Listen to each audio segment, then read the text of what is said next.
Namaste. Mastermind Trading Team wishes all of you a very happy and blissful Mahashivratri.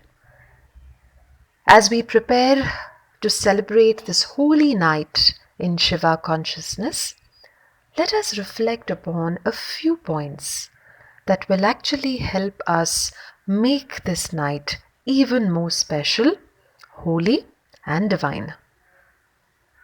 The lesson of Shivratri is that you develop good and sacred thoughts.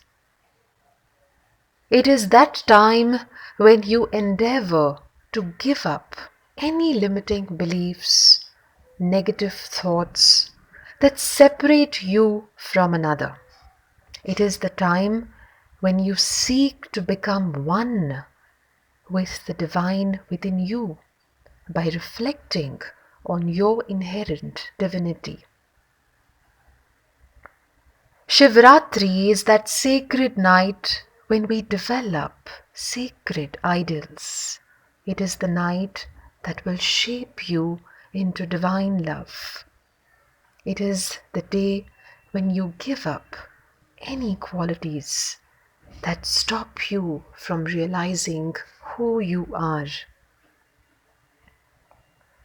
Let us, therefore, seek to help spread joy and happiness to others. Remember, when you give up hatred for another, it is Shivratri. When you spread happiness to another, it is Shivratri. When you forgive another, it is Shivratri. Here's wishing you a blissful and happy, prosperous night.